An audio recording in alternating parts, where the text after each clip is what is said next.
on the hand, a couple things to note when you're trying to explain something. Distal and proximal. This is more distal, this is more proximal. We're going to name these, not number them, because 1, 2, 3, 4, 5, or 1, 2, 3, 4, 5, which is actually the right way to do it, can sometimes get confusing. And so you're going to name them the thumb, the index, the middle or the long, the ring, and the small, not the pinky, small finger.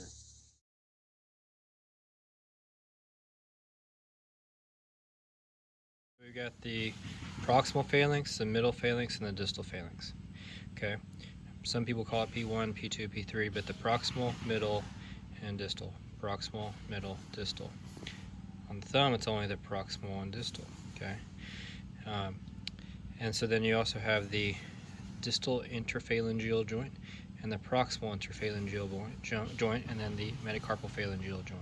Okay, so that's the DIP and the PIP, DIP, DIP, and PIP. Okay, and then of course you still got your metacarpals here.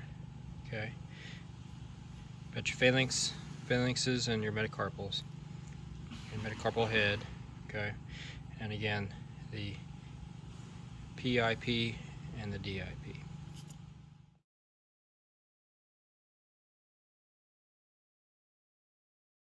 The thumb, by contrast, only has just the one interphalangeal joint, right? So it's not, there's no DIP and PIP, it's just the interphalangeal joint, okay?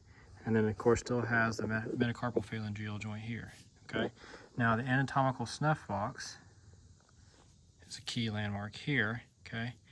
And that is where you would feel for pain for a scaphoid. Another key landmark is the thenar eminence and the hypothenar eminence. The thenar eminence from the thumb is this open space here, and the hypothenar eminence is right in here.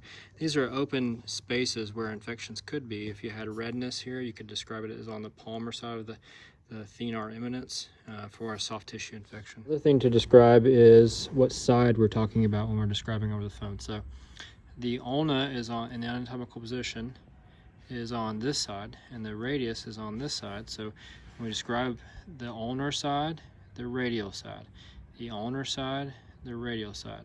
He has a laceration on the radial side of his thumb. Okay. We also describe palmar and dorsal. Palmar, like the palm of your hand, and dorsal. Okay.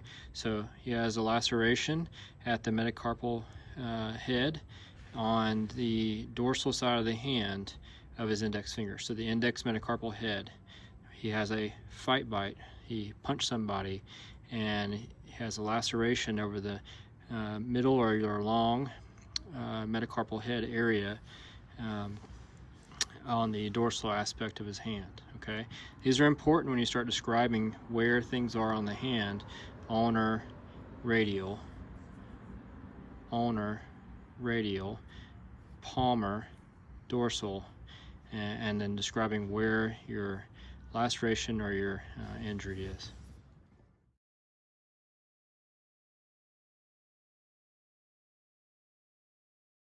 I wish somebody had taught me a long time ago. You know, we say distally neuromuscularly intact, or some people will say something similar to that. But how do they really know? And so a quick and dirty exam to do for neuro, and for sensory and for muscular is to have the patient do a thumbs up, an okay sign, and cross their fingers.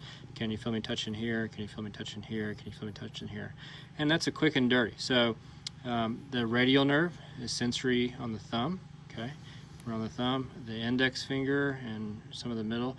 That is good for median nerve, and then the ulnar nerve over here. So a quick and dirty, and then thumbs up or wrist extension. Okay, wrist extension or thumbs up, median, and abduct. Okay, splaying of the fingers for ulnar nerve. So just have the patient say, can you feel me touching here? Can you feel me touching here? And all normal, right? Can you feel me touching here? And then can you cross your fingers? Can you make an okay sign? And can you give me a thumbs up? And they're good to go.